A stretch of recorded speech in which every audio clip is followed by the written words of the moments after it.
Bana, mambo vipi? Kama kawaida yetu tunarudi tena kwenye movie yetu ya Baraluko kama tulivyoishia siku ya jana. Tuliweza kuzungumzia upande wa episode ya kwanza ambapo tuliweza kuona humo ndani kuna masimulizi kuhusu usaliti, lakini pia namna gani ilivyo ngumu kuweza kuficha siri ama kutunza siri. Nikukumbushe tu kama bado haujaweza kusubscribe channel hii ya Kanoni TV, fanya kubonyeza alama ya subscribe, alafu uweke on hiyo notification bell ili uweze kupata taarifa zetu kila pale tu ambapo tunakuwa tumerusha movie mpya kwa masimulizi ya Kiswahili. Asante sana. Kwenye episode ya kwanza tulishia hapa. Jordan alikuwa ameitwa na baba yake, na Annabel na Veronica ambaye ni mke wa Dayo waliambiwa watoke ili Dayo aweze kuongea na kijana wake. Na wakati anaingia Jordan ndani, alikutana na mama yake, na mama yake akampigia simu na jamaa mmoja anaitwa Jacola. Basi katika mazungumzo kati ya Jordan na baba yake alikuwa akimlaumu, anamwambia unanizalilisha sana, natumia gharama kubwa sana kuhakikisha unaishi vizuri, natumia gharama nyingi sana, ulishawahi kujiuliza hilo swala? Basi alimuuliza maswali mengi kwa ghadhabu kubwa, alikuwa ameghadhabika sana bwana Dayo. Na kijana wake anamwambia mimi ile mimba sio kwangu, hata ukiniambia nini, lakini mimi ile mimba sio ya kwangu, sihusiki nayo kabisa. Basi baada ya muda mfupi kidogo, baada ya ukali wa bwana Dayo, mke wake alitoka tena chumbani kutoka kwenye mazungumzo ya ile simu na kuja kumwambia unamkaripia sana kijana wako, ni mtoto tu huyo, ongea naye vizuri. Baada ya muda mfupi tunakuja kuona Dayo mwenyewe anatoka sebuleni na kwenda chumbani. Alivyoingia chumbani, basi akaanza kuzungumza na mke wake, kumuulizia nini kinachoendelea, na mke wake anamwambia Jacola anaendelea kunisumbua na nataka tuweze kuonana naye. Muda punde kidogo anakuja kijana wao Jordan, anasema mama, nimeshafikiria na naona nina uwezo wa kuzungumza na nitaongea ukweli.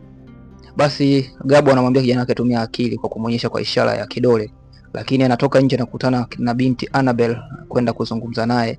Anamkuta pale, anaanza kuongea naye Kiruga. Katika kuongea Kiruga na huyu Annabel anamwambia inabidi uwe na ujasiri kidogo tu, kwa na ujasiri utavuka hapa. Basi punde wakakutana tena kwenye meza ya mazungumzo, ni Dayo na mke wake, lakini pia na kijana wao wa kiume na Annabel. Na hapa tutakuja kuona mke wa Dayo anamwambia Annabel amtunzie siri kijana wake, ameshajua kila kitu. Basi wakati anazungumza kwamba amtunzie siri, basi kuna binti mmoja anaitwa Lily. Huyu binti ni mchumba wake na Jordan ambaye ni mtoto wao. Sawa. Katika mazungumzo ambapo alikuwa akiendelea kumnong'oneza huyu binti Annabel, basi huyu Lily naye aliyasikia mazungumzo yote, na kwa hasira kali alikuja kwa ghadhabu na kuanza kuzungumza akisema, basi jamii tayari imeshawatenga na mimi ndio huyo mchumba wake, na huyo Jordan nimeshajua kila kitu, nafahamu kila kitu, kwa hamna siri nyingine ya kuweza kuniambia. Nimesikia kila kitu mlichozungumza, hamtaweza kunizuia mimi kuzungumza chochote hapa sasa hivi. Jordan anajaribu kuingilia kati, lakini anaambiwa anyamaze kabisa. Lil anamwambia nyamaza.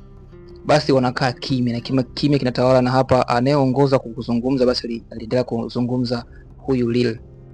Muda kidogo baadaye tunakuja kumuona Dayo anaenda chumbani na mke wake. Walipokutana na mke wake chumbani, wanaanza kuzungumza kuhusiana na Jacola, na wakawa wanajiandaa kwa ajili ya kutoka kwenda kumuona huyu mzee mzima Jacola. Tujajua ni nani huyu Jacola, ni nani tutakuja kujua katika vipande vinavyofuata, lakini endelea kuwa sambamba na mimi. Kumbuka tu kusubscribe hapo ili uweze kuwa mtu wa kwanza kabisa kupata taarifa kila pale ambapo naweza kuweka episode mpya, lakini kuweka masimulizi ya movie kutoka Nigeria na series zingine za kibongo ambazo watu wengi mnapenda kuzifuatilia. Sasa namalizia hapa kusema kwamba hii scene ya mwisho ilionyesha huyu Annabel yuko anashika tumbo lake na kuzungumza mwenyewe akisema, mwanangu nitakulinda, yaani usijali mwanangu, mimi nitakulinda kwa namna yoyote ile. Kwa hiyo kama unataka kuja kujua nini kitafuata kwa Gabo, basi hakikisha tu uko na mimi, na subscription yako ndio kila kitu kwa ajili ya upendo wa channel hii. Lakini pia weka comment yako kupushi hii video na kuweka like hapo, utakuwa umetisha kinoma. Asante sana na tukutane kwenye movie zingine.